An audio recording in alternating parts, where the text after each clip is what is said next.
네, 안녕하십니까. 안산 시민 여러분 반갑습니다. 21대 총선을 약 한 달 정도 앞두고 한국뿐만 아니라 국제적으로 질병이 창궐하고 있습니다.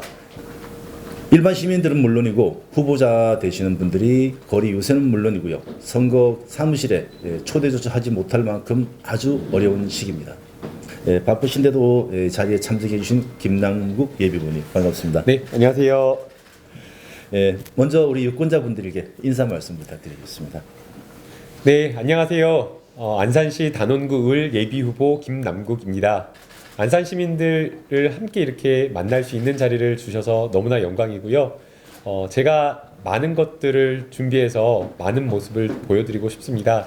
또 궁금하신 사항은 이 영상이 끝난 다음에라도 제 개인 휴대폰 번호가 언제든지 열려있기 때문에 전화를 주신다라고 하면 제가 친절하게 안산 시민과 소통하는 모습을 보일 수 있을 것 같습니다. 앞으로 잘 부탁드립니다. 네, 오늘은 툭 터놓고 이야기를 해보겠습니다. 네. 어느 날 갑자기 낙하산을 타고 안산에 오셨죠? 네, 이제 낙하산에 대한 논란이 상당히 많은데요. 예. 낙하산이냐 전략공천이냐 이런 질문 좀 많이 하는 것 같습니다. 예. 그런데 낙하산과 전략공천은 분명하게 차이가 있습니다. 예. 소위 말해서 낙하산이라고 하는 것은 중앙에 힘 있는 사람, 백 있는 사람이 자기 백과 힘을 써가지고 어느 지역으로 가가지고 당선되겠다라는 그런 마음으로 가는 게 저는 낙하산이라고 생각하고요. 저는 그게 아니라 이 안산에서 더불어민주당이 승리를 위해서 중앙당의 명령을 받고 전략 공천을 받은 겁니다. 저는 중앙에 백도 없고 권력도 없고 힘도 없습니다. 그리고 이 안산 단원구 을은 미래통합당 정말 대단한 박순자 의원님께서 사선에 도전하고 있는 그 지역구입니다. 그렇기 때문에 우리 민주당에서 낙하산을 보낸 것이 아니라 이 지역을 반드시 탈환해라라는 그 명령을 받고 내려온 전략공천, 어떻게 보면 소위 말해서 조커라고 할 수 있을 것 같습니다. 또 지역에서 나름대로 이렇게 기반을 다졌던 예. 전 윤기정 예비 후보님이나 또 모 후보님 이런 분들에 대한 반발심이나 또는 일명 정당 당원이라고 하고 계신 분들이 처음에는 상당히 놀라는 여지가 있었습니다. 그런 부분을 어떻게 수습해 나가실지 혹시 전략을 갖고 계신다면? 네, 사실은 이 전략공천을 받고 안산 단원구 을에 내려왔을 때 가장 가슴이 아프고 죄송스러웠던 부분이 바로 그 점이었습니다. 예비 후보자님들께서 정말 새벽부터 열심히 진심을 다해서 선거운동을 하시고 또 예비 후보자님들 뿐만 아니라 두 분을 지지하셨던 여러 지지자들의 마음이나 상심 이러한 것들을 달래는 게 제일 우선이었습니다. 그래서 사실은 제가 선거운동과 관련되어서 지난주에 여러 가지 아침 인사라든가 이러한 출퇴근 인사를 하자라고 많은 스태프들이 이렇게 의견을 주셨지만 저는 아직은 아니다.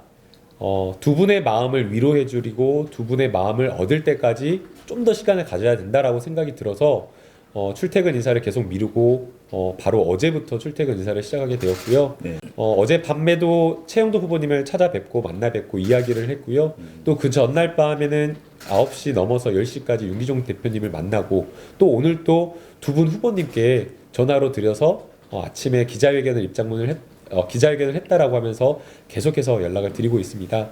그래서 부족하겠지만 두 분 예비 후보님들과 그 두 분 후보님을 지지하셨던 분들의 마음을 함께 제가 가지고 가는 그 노력을 최선을 다하도록 하겠습니다. 예. 그동안 강서갑이나 금천구, 중구, 송동을, 동대문을 다양한 곳에서 출마설이 있었습니다. 그런데 그 경기도 안산시 단원을 지역에 이렇게 정착을 공천을 받게 된 것, 혹시 단원을에 대한 관심이 있었거나 단원을 지역구에 대해서 알고 계신 게 있다면 네. 말씀해 주십시오. 안산은 많은 국민들에게 아픔이 있는 공간입니다. 세월호와 관련된 그 아픔인데요. 2014년이기 때문에 상당한 시간이 흘렀다고는 하지만 그 아픔이 여전한 곳입니다. 그래서 대한민국의 국민의 한 사람으로서 저도 그 부분에 대한 미안함과 아픔 그런 것이 있고요. 또 한편으로는 이 안산이라고 하는 곳은 젊은 청년 피가 흘러야 되는 곳이라고 저는 생각하고 있습니다. 그래서 중앙당에서 왜 저를 안산으로 보냈는가 이 부분을 제가 명쾌하게 중앙당에 물어보진 않았지만 정말 역동적으로 다시 뛰어야 되는 그 안산에 젊은 청년 정치인을 보내가지고 안산을 발전시키라라는 그 의미라고 저는 생각을 하고 있습니다. 네. 코로나19 때문에 고통스러워하는 지역 유권자 여러분께 위로의 말씀을 한 말씀 부탁드리겠습니다. 네, 코로나19로 인해서 여러 환자들이 나오고 있습니다. 우리 안산에도 나왔는데요. 코로나 확진자 이 감염병 이 확산을 막는 것도 중요하고요. 또 더 나아가서 이 코로나19로 인한 경제적인 어떤 불황, 경제적 위기를 극복하는 것도 매우 중요할 거라고 생각이 됩니다. 많은 국민들이 힘들어하고 계시는데요. 저도 정치인으로서 또 집권 여당의 한 사람으로서 힘을 보태고 싶고요.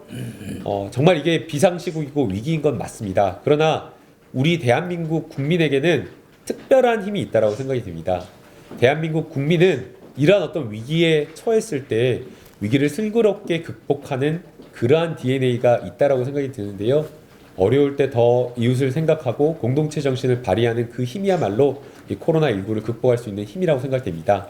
이것은 막연한 저는 말이라고 생각이 되고, 제가 만약 국회의원에 당선이 된다면 국회 차원에서 좀 더 실질적인 대책과 대안을 마련할 수 있도록 노력하겠습니다. 기반을 다 다져 놓으신 박순자 현역 의원과 이제 안산에 막 오신 30대 청년 후보님, 자, 혹시 특별한 어떤 당선 전략이 있습니까? 네, 우선 박순자 의원님께서 상대당의 삼선 의원님이신데 안산 발전을 위해서 많은 일을 하셨다라고 들었습니다. 또 이 지역구 관리와 관련되어서도 정말 지역구를 콘크리트처럼 다져 놓으셨다라는 그런 이야기를 많이 들었는데요. 콘크리트도 내구 연한이 있다라고 저는 생각을 합니다. 심한 말은 아니라고 생각이 드는데요. 바꾸어야 될 그 시기가 바로 이 시기라고 생각이 됩니다. 안산에서 여러 가지 어려움과 문제점이 있다라고 생각이 되는데, 저는 그게 바로 이 지역의 정치인이 제대로 된 비전을 제시하지 못했기 때문이라고 생각이 됩니다. 안산이라고 한 도시는 20년, 30년만 되더라도 대한민국의 자부심이었습니다. 국가관리공단이 들어서가지고 반월공단, 시화공단에서 정말 우리 대한민국을 이끌어가는 그런 어떤 산업 배후지가 되었고, 그리고 정말 많은 젊은 청년들이 일할 수 있는 도시가 바로 안산이었습니다. 그러나 산업 구조가 변하면서 여러 어떤 새로운 모델에 대한 어떤 제시를 이 지역 정치인인 박순자 의원님께서 해주셨어야 됐는데, 그런 부분에 대한 대안, 비전 제시가 많이 부족했다라고 생각이 됩니다. 그래서 안산을 새롭게 뛰는 그러한 어떤 힘 있는 도시로 만들려면 젊은 피, 젊은 정치인, 힘 있는 정치인이 와야 된다고 생각이 됩니다. 그런 힘을 낼 수 있는 정치인은 바로 집권 여당의 저는 정치인이라고 생각이 되고요. 그리고 과거의 어떤 생각에 얽매이지 않은 새로운 어떤 정치를 할 수 있는 그런 청년이 잘할 수 있다고 생각이 됩니다. 해양도시 하면 물론 뭐 수단 자원도 그렇겠지만 무엇보다도 관광이 공업 못지않게 중요한 부분입니다. 그래서 공업과 그 관광 두 가지를 크게 나눈다면 단원 지역구에는 어떤 것이 기대가 될 것 같은가요? 두 가지를 다 가지고 가야 된다고 생각이 드는데요. 더불어민주당 입장에서는 이 대부도가 사실 어떻게 보면 약점입니다. 그리고 항상 어떤 선거에서도 이 대부도의 표심이 선거의 당락을 갈랐기 때문에 이 대부도에 대한 정성을 더 쏟아야 된다라고 생각을 하고 있습니다. 그래서 저도 사실은 이 안산에 내려왔을 때 어디에 집을 구해야 될까라는 그런 고민을 했었는데요. 대부도에 가서 살아야겠다라는 그런 고민을 했었습니다. 그래서 실제 한 달 남은 선거 운동 기간 동안에 한 일주일 정도는 대부도에서 왔다 갔다 출퇴근을 하면서 선거 운동을 할 계획을 가지고 있는데요. 이런 어떤 진심과 대부도에 대한 마음을 담아서 공약도 준비를 하고 있습니다. 현재 단원 지역구가 행정구역상 무슨 동인지 혹시 알고 계십니까? 제가 못 외우시는 분들이 기자님들 중에도 있더라고요. 그래서 쉽게 외울 수 있는 방법을 제가 가지고 나왔는데요. 호수가 초, 중, 고 대학교를 간다 이렇게 하면 금방 외울 수 있습니다. 초, 중, 고, 대, 호수. 무슨 말인지 아시겠죠? 예. 혹시 인원수가 어느 정도인지 알고 계십니까? 인원수는 유권자 수는 16만 정도로 알고 있고요. 네. 혹시 여기 오시려고 공부하고 계신가요? 그런 것은 아니고요. 안산과 관련되어서 정말 잘 알아야지 안산에 대한 공약을 이야기할 수 있고, 또 안산에 계신 주민들과 공감과 이해를 함께 구할 수 있다고 생각이 됩니다. 이것이 안산이다라는 책을 제가 3권 구해서 2시간 동안 모든 일정을 제외하고 공부를 또 했고요. 앞서 말씀드린 대로 한양대학교에 계신 연구하고 계시는 도시공학을 전공하고 있는 교수님을 모셔가지고 또 여러 가지 안산과 관련된 역사, 또 안산 발전과 관련된 부분, 산업과 관련된 부분, 또 무엇보다 산업도 중요하지만 산업 여건뿐만 아니라 도시의 어떤 정주 여건 이런 것도 중요하기 때문에 이런 부분에 대해서 공부를 계속 했었습니다. 안산은 그 전철 4호선 철길을 중심으로 북쪽 남쪽으로 또 안산천을 중심으로 동서로 이렇게 갈라져 있습니다. 네, 맞습니다. 네, 그런 지역적 특성을 갖고 있습니다. 네, 저도 이 안산과 관련된 지역적 특색에 굉장히 많은 관심을 가지고 있었는데요. 원래 이 안산을 중앙을 가르는 중앙대로가 과거에는 완산 외곽에 있었던 도로였다라고 합니다. 네. 안산이라고 하는 도시가 이 시화공단과 반월공단 그리고 도시가 계속해서 확장이 되면서 이 도시를 양단하는 중앙대로가 되었는데요. 저는 이 양단하는 중앙대로를 넘어서 안산 발전과 관련된 논의를 해야 된다라고 생각이 들고요. 아무리 안산대로가 있다고 하더라도 어떤 지역적인 격차나 이런 것들을 뛰어넘는 정치를 해야 된다라고 저는 생각을 하고 있습니다. 당선이 되신다면 당을 떠나서 네. 안산 지역 전체를 발전시킬 수 있는 어떤 그런 의견이 있으시면 말씀을 해주십시오. 네, 안산이 과거에는 정말 우리 대한민국의 중심이었습니다. 산업화 시대에 여러 산업, 정말 대규모의 그런 어떤 기업들이 들어와서 힘있게 일하는 그런 곳이 바로 안산이었는데요. 지난 20년간 안산이 저는 시기를 놓쳤다라고 생각이 됩니다. 다른 어떤 인근의 도시, 안양이라든가 성남이라든가 이런 곳들이 새로운 어떤 비전을 가지면서 발전하고 있을 때에 이 지역의 안산 단원구 의뢰 정치인이 바로 이런 어떤 정치적 대안과 비전을 제대로 제시하지 못했다라고 생각이 됩니다. 그렇기 때문에 안산의 인구가 계속해서 줄어가고 있다라고 생각이 들고요. 이것을 바꾸려고 한다면 산업과 관련된 부분을 바꿔야 됩니다. 우선 안산에서 정말 좋은 일자리, 안산에 오면 누구라도 쉽게 취업할 수 있는 그런 양질의 일자리가 마련돼야 된다고 생각이 들고요. 그다음 두 번째는 정주 여건도 이해 못지않게 중요하다고 생각이 됩니다. 안산에서 일만 하고 직장만 여기 다니고 인근의 도시 화성이나 이런 곳에서 살면 안 되잖아요. 그렇기 때문에 정주 여건, 정말 살기 좋은 도시가 될 수 있도록 하는 그러한 여건도 만드는 게 좋다라고 생각이 들고요. 그러려고 한다면 결국에는 이 안산 많은 분들이 관심을 가지는 교육도 함께 따라와야 된다고 생각이 듭니다. 안산 인구가 굉장히 막 준다라고 하잖아요. 그래서 제가 이 인구 변화 추이를 하나하나 다 찾아봤습니다. 그랬더니 30대부터 45세 정도까지의 인구수가 제일 가파르게 많이 빠졌더라고요. 즉 이 말은 무슨 말이냐면요. 30대에서 40대 초반에 가정의 인구가 줄었기 때문에 그 자녀들도 함께 빠져나갔던 겁니다.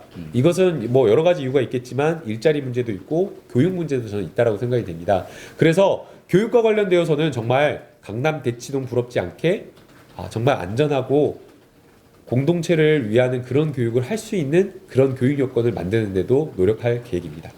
예, 그 정치인은 초년생이지 않습니까? 네. 들어갔을 때 눈치 보지 않고 밑에 나를 도와준 사람들에게 보온 인사를 하지 않아도 되는 그런 장점으로 작용될 수도 있다고 봅니다. 네. 그런 점에 대해서 어떻게 생각하십니까? 네, 사실은 선거 혼자 치르는 게 아니라고 많은 분들로부터 이야기를 들었습니다. 그래서 선거를 치르게 되면 여러 가지 받게 된 도움이라든가 이런 빚을 반드시 보온하는 것들이 뭐 농공행상처럼 이루어졌는데요. 저는 이번 선거를 치를 때에 그러한 것들을 이미 차단하기 위해서 아예 선언을 했었습니다.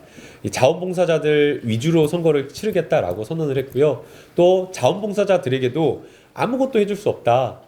선거를 위해서 뛸 수 있는 이 공간밖에 마련해줄 수밖에 없고 마련할 수밖에 없고 밥도 각자 사 먹어야 된다라고 이야기를 했습니다. 그럼에도 불구하고 많은 분들이 도와주고 계시고요. 그렇게 정말 순수하게 청년 정치를 위해서 자원봉사해 주시고 또 안산의 지역 발전과 민생을 위해서 도와주시는 그러한 어떤 순수한 자원봉사자 분들이 많기 때문에 저는 제가 당선된다라고 하더라도 당선된 이후에 그 어떤 것으로부터도 자유롭다라고 생각이 됩니다. 그렇기 때문에 원칙 있는 선거 치르겠고요. 그 과정도 공정하고 정의롭게 할 겁니다. 청년 정치이기 때문에 저는 할 수 있고요. 정치 처음 시작하기 때문에 할 거고 저는 지금까지 그렇게 살아왔고 앞으로도 그런 정치를 국민들에게 보여드리고 싶습니다. 네.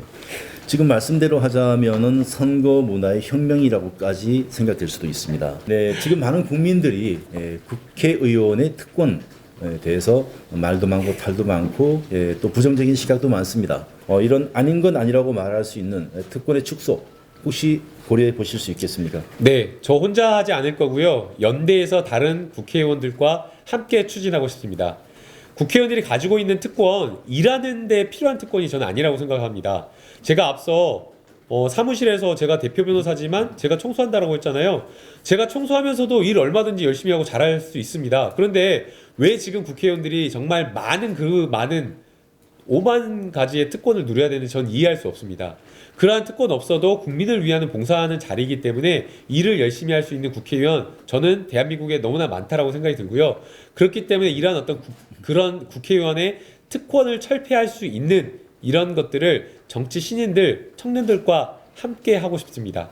빈 약속, 공약이 아닌 공공의 약속을 꼭 실천할 수 있는 그런 진정한 매니페스토의 실행이 뒤따르기를 바랍니다. 네, 여기에 한마디 더 붙이면요. 네. 표창원 의원님이 사실은 제 멘토이기도 하고 롤모델입니다. 저는 굉장히 존경할 만한 어떤 정치인이다라고 생각이 되는데요. 원칙을 지키면서 소신 있는 정치를 하고 또 그러면서 많은 국민들과 소통하는 모습을 보여줬는데 갑작스럽게 불출마를 선언을 하면서 제가 깜짝 놀랐습니다. 저는 제가 그때는 왜 표창원 의원님이 불출마를 선언했지라는 그런 생각이 들었는데요. 제가 정치를 깊이 있게 고민하고 정치를 시작하면서 표창원 의원님의 마음을 이해할 수 있었습니다. 저도 표창원 의원님처럼 제가 4년 동안 열심히 했는데 그 국회의원 자리에 맞지 않는 정치인이다라고 생각한다면 언제든지 그 국회의원직을 내려놓고 그냥 일반 시민사회로 나가서 대한민국을 발전시킬 수 있는 데 힘을 보탤 계획입니다. 그렇기 때문에 저는 4년 동안 자유롭게 정치할 거고요. 소신 있게 정치할 수 있다라고 저는 생각이 듭니다. 예. 뭐 선거하면 또 적지 않은 비용이 들 텐데요. 어떻게 재정 능력은 넉넉하십니까? 이제 제가 많이 쓰지 않는 변호사로 굉장히 자린고비 변호사로 알려졌는데요. 지금 이제 들고 다니는 이 가방도 여기가 다 끊어져가지고 이제 수리가 불가능한 건데 철권으로 지금 묶어가지고 다니고 있고 이제 아직 차도 한 번도 구입을 하지 않았습니다.